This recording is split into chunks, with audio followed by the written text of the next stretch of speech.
मिला वरदान लिखूंगा। मगर जो सोगड़ी चाहिए तेरी आंखों की झीलों ने, तो अपने खून के बूंदों से हिंदुस्तान लिखूंगा।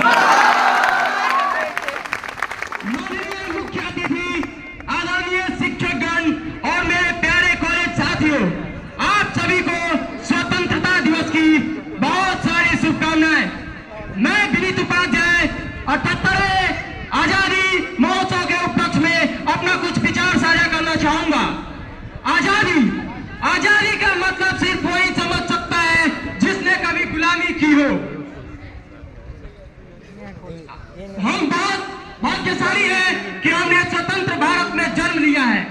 यूं तो आजादी की लौ 1857 में ही जल चुकी थी, लेकिन मसाल बनकर 1947 में आजाद कराई।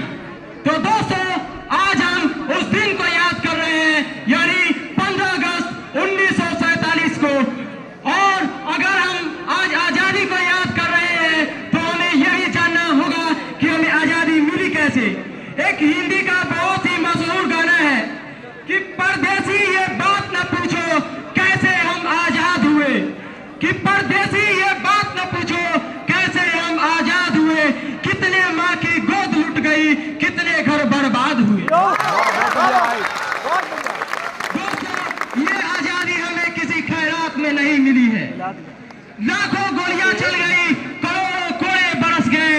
भारत माँ के लाडलों को कभी लाहौर के सेंट्रल जेल में बर्फ के सिल्लियों पर लिटाए गए, तो कभी अंडमान के सेलुलर जेल में एक एक बूंद पानी को तरसाए गए।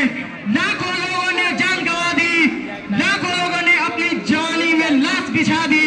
दोस्तों, ये आजादी ऐसे ही थोड़े मिल गई। दोस्तों, यदि हम आज ये 15 अगस्त तक पहुंचे हैं, तो ये यहाँ तक पहुंचने का रास्ता उस 23 मार्च को शुरू हुई, जब भगत सिंह, राजगुरु और सुखदेव को अंग्रेजों ने फांसी दी थी।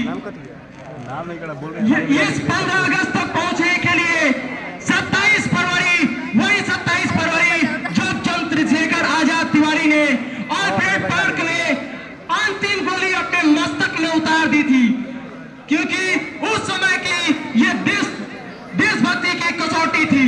दोस्तों, इसके बाद 1962, 65 और 71 के युद्धों में अपना सुहाग गंवा देने वाली औरतें, जब उनके घर की हाल ये हो जाया करती थी कि प्यार भी भरपूर गई, मांग की सिंदूर गई, कि प्यार भी भरपूर गई, मांग की सिंदूर गई, नन्हे नौनियालों की लंगोटियां चली गई, छोटी छोटी बेटियों की चोटियां चली गई, बाप की पढ़ाई गई, बेटे की कमाई, बेटे की पढ़ाई गई, पूरे ही जिस्म की बोटियां चली गई। और आपके लिए तो एक आदमी मरा है साहब, मेरे घर की तो रोटियां चली गई, मेरे घर की तो रोटियां चली गई। पैदा हो जाने के बाद भी एक माँ अपने बेटे को सीमा पे भेजा करती थी, दुश्मन